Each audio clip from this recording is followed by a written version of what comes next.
আমি বলি তোমাদেরকে সরকারি নেতৃত্ব দেয়া হবে, আল্লাহ দিবেন, সরকারে যাবা, নির্বাচন হোক, মনোনয়ন হবে, মনোনয়নে তোমরা যাবা, কিন্তু শর্ত হলো সরকারি জনগণের সম্পদের নদী থেকে আবু বকর যেমন এত সামান্য নিয়েছিলেন, অকল্পনীয়। তার স্ত্রী একটা মিষ্টি কিনে খাওয়ার কোনো পয়সা তার ঘরে হয়নি। এক মাস একটু একটু একটু করে জমিয়ে মাস শেষে যখন বললেন, আবু বকর এটা তোমার টাকা না, আমাকে যে হক দিয়েছো ওটা আমার মালিকানায় ঢুকেছিল, আমার মালিকানা থেকে আমি জমিয়ে জমিয়ে আজকে তোমাকে দিছি, তুমি মনে করো না যে এটা জনগণের সম্পদ দিয়েছে, এটা আমারটা দিয়েছে। তারপরও আবু বকর মানলেন না, কয় না, বোঝা গেল আমি একটু বেশি দিচ্ছি তোমাকে, এইটুকু না দিলেও তুমি চলতে পারবা। ওইটুকু সরকারি কোষাগারে জনগণের ট্রেজারিতে জমা করে দিয়েছেন। এই চরিত্রের মানুষ এই শতাব্দীতে নেতৃত্বে আসবে ইনশাআল্লাহ। এখন আর চাইলে আপনি নেতা হতে পারবেন না। 1 লক্ষ থেকে ফিল্টারিং হয়ে কয়জন?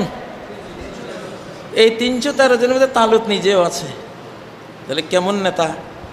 ও নিজে খায় না, তো ওর ফলোয়াররা খাবে কেমনে? নেতায় যদি পাথর বাঁধা হয় পেটে, তাহলে ফলোয়াররা তো অবশ্যই পাথর বাঁধবে। আমার এটা কোনো সাহিত্যিক বা লিটারেচারের একটা বক্তব্য না, এটা রোড ম্যাপ দিচ্ছি আপনাদেরকে। এটা ঘটবে ইনশাআল্লাহ, এইটাই হবে ইনশাআল্লাহ।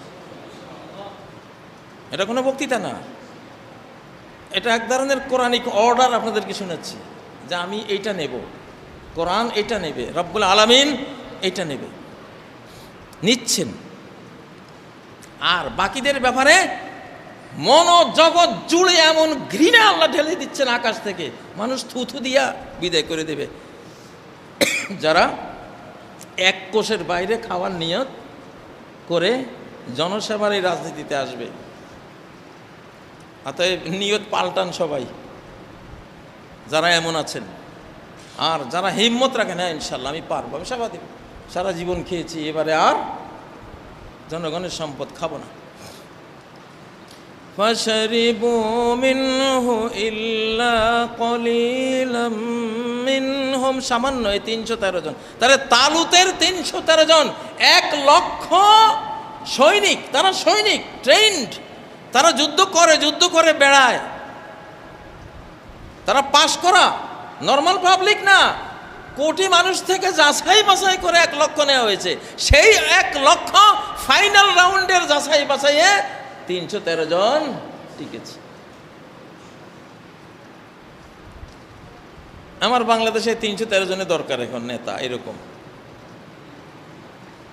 আল্লাহ তার বাংলাদেশ এদের হাতে দিয়ে দিবেন, এইরকম 313 হাতে আল্লাহ বাংলাদেশ দিয়ে দিবেন।